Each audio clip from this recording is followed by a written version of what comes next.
Maimonides, the Rambam. Moses Maimonides, this is in parentheses, Moses Ben Maimon, known in rabbinical literature as Rambam, from the acronym Rabbi Moses Ben Maimon, from 1135 to 1204. A rabbinic authority, codifier, philosopher, and royal physician. The most illustrious figure in Judaism in the post-talmudic era, regarded by many of the greatest Jewish philosopher of the Middle Ages, and one of the greatest of all time. He was successful in bringing four cultures, GrecoRoman, Arab, Jewish, and Western, together in one person, and in doing so, remains one of the most influential religious philosophers of the intellectual world. His teaching influences other faiths as well as Jews. However, it is his commentary on Jewish texts that mark him out as one of the most influential and important Jews in history.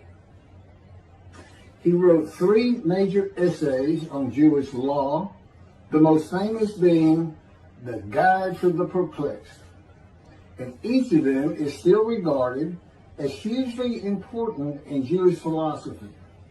This monumental work laid the foundation for all subsequent Jewish philosophic inquiry, known as Chakirah, and stimulated centuries of philosophical Jewish writing.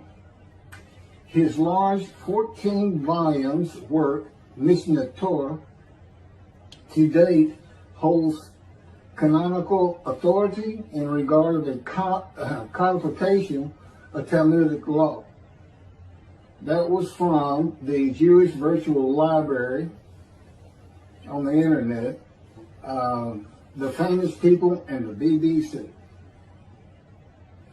Rambam says in chapter 12, paragraph 2 of the laws concerning King Moshiach, our sages taught there will be no difference between the current age and the era of Moshiach, except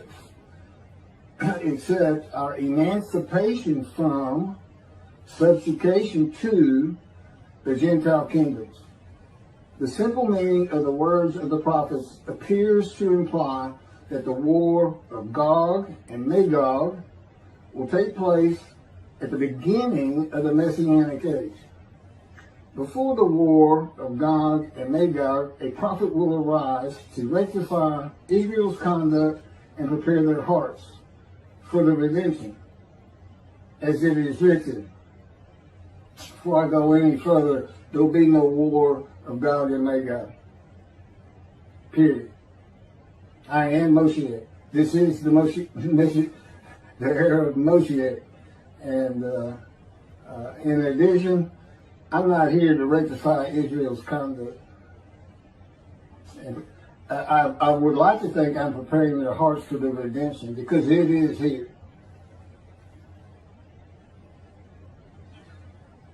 This is from Malachi chapter 3, verse 23. Behold, I am sending you Eliyahu, which is Elijah, before the advent of the great and awesome day of God. He will not come in order to declare the pure impure, nor to declare the impure pure. Nor will he come in order to disqualify the lineage of those presumed to be of flawless descent, nor to validate lineage which is presumed to be blemished. And I agree. Rather, he will come in order to establish peace in the world. As the above prophecy continues, Malachi 3, verse 24, He will bring back the hearts of the fathers to the children. And that is incorrect. I don't come here to bring peace or have the world come to peace or to establish peace in the world. No one can do that. Humanity will never be at peace.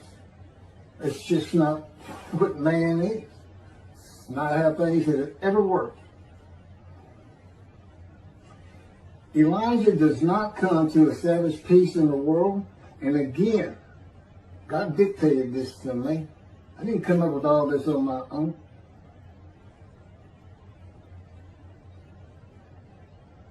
From the book Isaiah 53, In the Day of the Lord.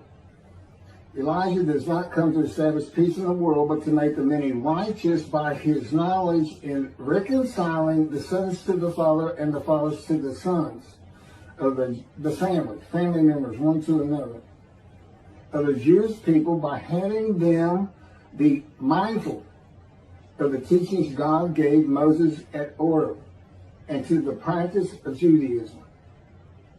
Okay, be mindful. That's an amendment to the first, the covenant between God and the Israelites given by Moses.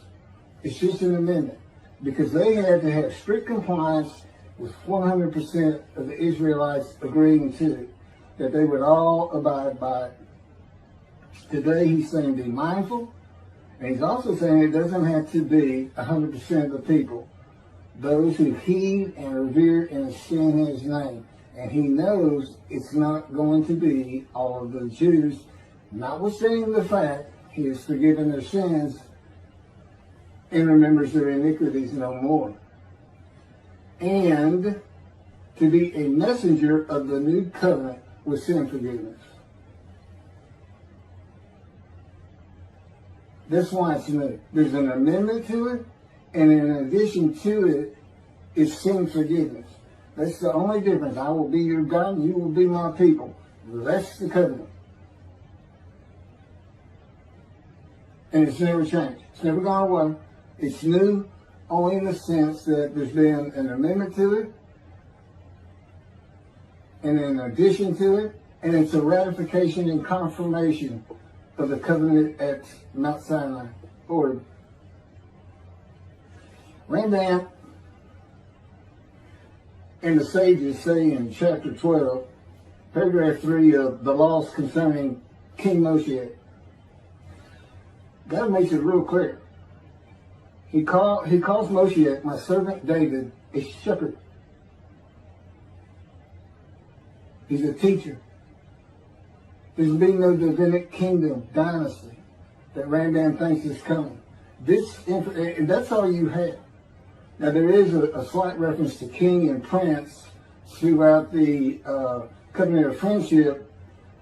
That just means leader in this context. He's a ruler amongst the people, not a ruler over the people. This is just Rambam's rendition of what a Davidic kingdom would be, but it's not in the Hebrew Bible. During the era of the King Moshiach, once his kingdom has been established and all of Israel has gathered around him, the entire nation's line of descent will be established on the basis of his words, through the prophetic spirit which will rest upon him. In the Middle Ages and in antiquity, they believed in prophetic spirits. This will not happen. I do not have a prophetic spirit. The Spirit of God alighted upon me, but he's a person that he helps me. He'll tell me things and teach me things. But there's no such, by and large, nobody believes in that kind of thing anymore. Somebody can just prophesy. God prophesied. He has absolute knowledge of humanity from Adam on to the end of the earth. Okay, now he can tell a man, write this down, or go tell the people this. But this just comes from him by knowledge. No man gets a spirit upon him and all of a sudden he can prophesy.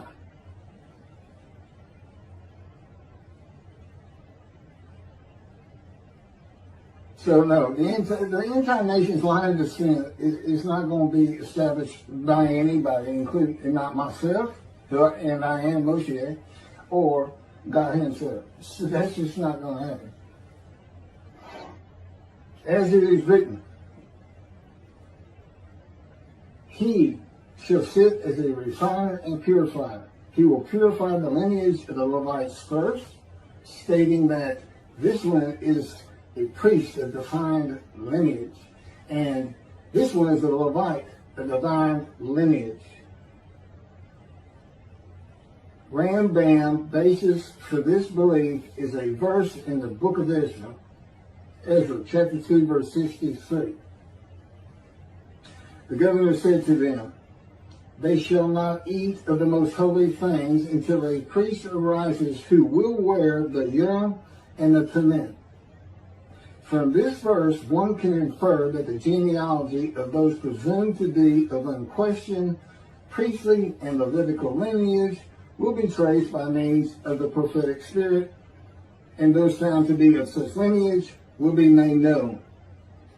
He will define the lineage of the Israelites according to their tribe alone, i.e., he will make known each person's tribal origin, stating that this one is from this tribe and this is from another tribe.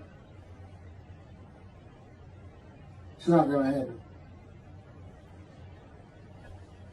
And he's talking about Moshiach being the purifier. He got that wrong too. He shall sit as a refiner and purifier from the first paragraph of chapter 12. Paragraph 3 is not Moshiach. God purifies and refines. And he comes with Elijah and the angel of the covenant that you desire. Rambam says the prophetic spirit will rest upon the anointed one. The prophecy of the Hebrew Bible, the prophecies of God. I just gave you my summarization of before I read this, of what I'm about to reread. The difference is, this sounds better, and this is what God dictated.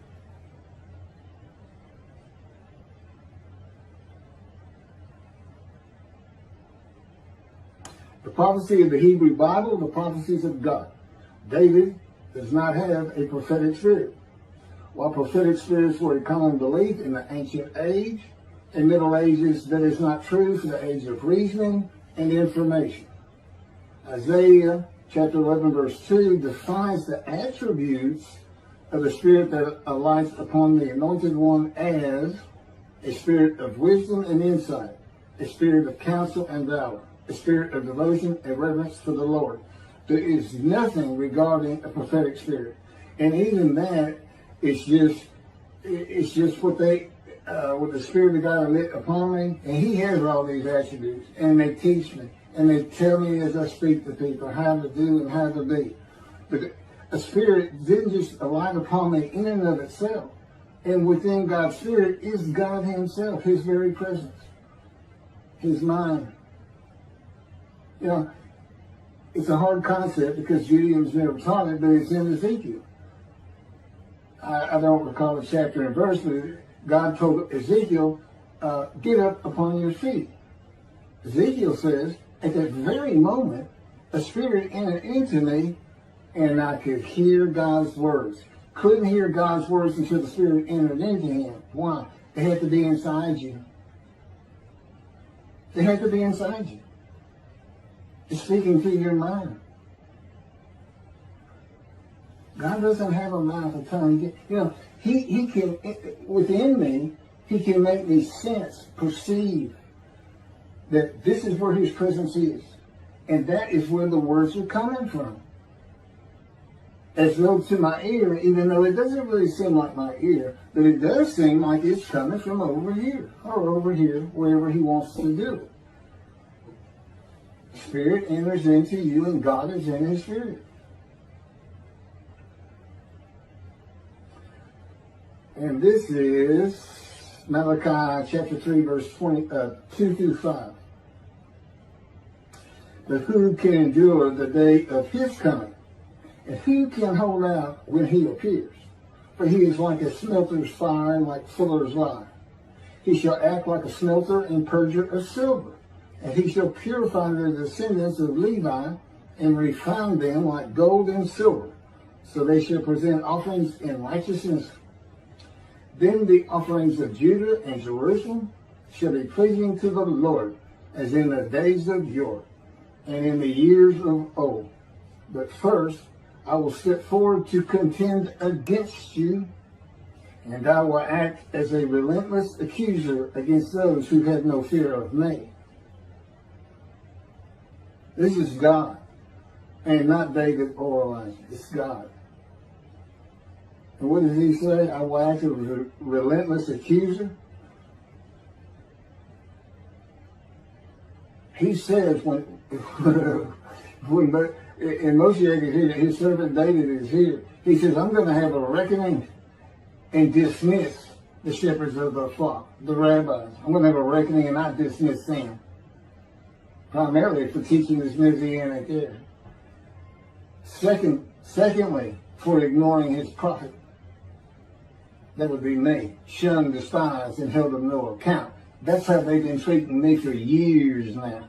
God's been with me 13 years to prepare me for this, and that's how they treated me.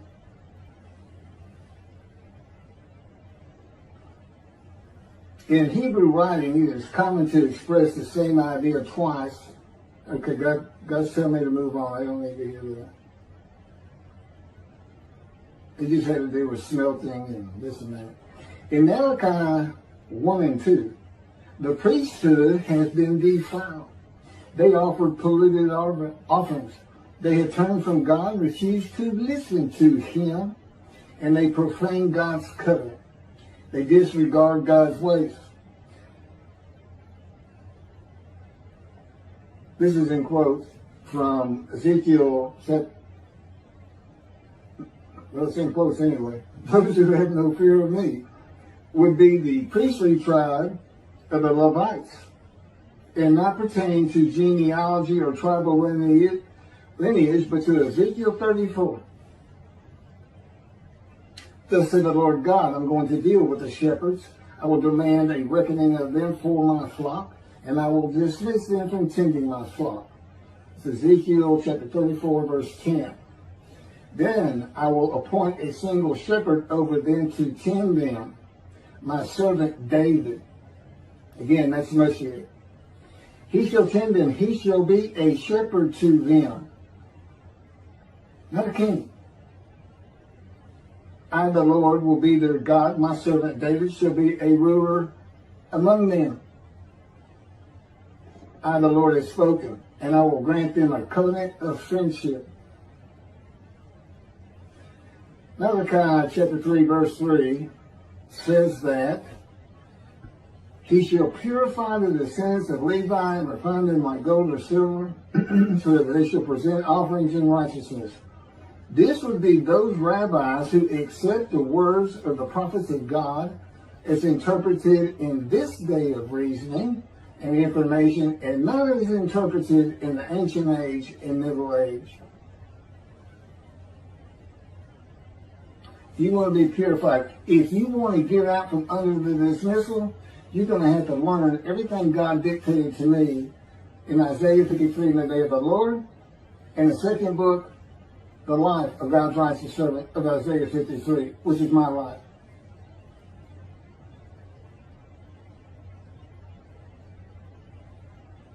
That'll purify you. That'll get you back on the scroll. Remember, so you can see the heaven God is creating. The name Israel still ain't good. The era of redemption, restoration, and exaltation versus the day of the Lord as found in the book. Rambam and the sages interpreted it as a prophecy that Moshiach, with a prophetic spirit, will determine the lineage of the priests and Levites from a verse in the book of Israel. I've covered this. Anyway, the governor said to them, they shall not eat of the most holy things until a priest arise who will wear the Urim and Thummim. This has nothing to do with genealogy of Levites today, or purification and refining, or a prophetic spirit on Moshiach. This is not a prophecy of a high priest arising. And it is not Moshiach, but an answer to those that could not prove they were Levites when the verse is put into its proper context. This is Ezra, chapter 2, verses 61 through 66. Of the sons of the priests, the sons of Habiah, the sons of Hakuz, the sons of Barzillai, who had married a daughter of Barzillai, and had taken his name. These searched for their genealogical records, but they could not be found. So they were disqualified for the priesthood. The Teshachta ordered them not to eat of the most holy things until a priest with Urim and Thummim should appear. It was just a specific instance. In the Hebrew Bible, the Urim and Thummim are elements of the breastplate worn by the high priest attached to the ephod. They are connected with divination in general and kleromancy in particular, a belief in antiquity and the Middle Ages rarely believed in today. Two objects used by the high priest to answer a question or reveal the will of God. The ephod was made of fine linen and consisted of two pieces which hung from the neck and covered both the back and front, above the tunic and outer garment. Kleromancy is a form of sortition, a casting of lots. A casting of lots in which an outcome is determined by means that normally would be considered random, such as the rolling of dice. They are sometimes believed to reveal the will of God. Casting of lots, the will of God.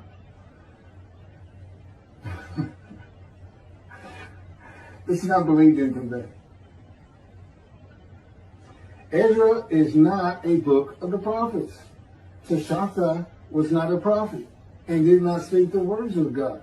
Few people believe in divination and kleromancy today, matters and things of the Hebrew Bible written for an era gone by. In summation, as great as this man was, and we're talking about the year 1200 or so when he died, born in the 1100s, he was an incredible man, there's no doubt about it. But he didn't have the science, the medicine, the knowledge, the information, the ability to get information that we have today. It's a different time. We just don't believe in some of these things they believed in. You can't just say our sages say. Now, Rambam also, I can't believe it's not in here. He said Moshiach is going to perfect the world, and the entire world is going to speak Hebrew. Okay? And he gets that from Zephaniah chapter 9, verse 10. God says, and I think most people have heard this phrase, they shall be a people of a pure speech. He takes that to be the people of the world. Well, the only problem is that, read verse 9. In verse 9, God talks about his anger against the world and how he was actually terminated with fire.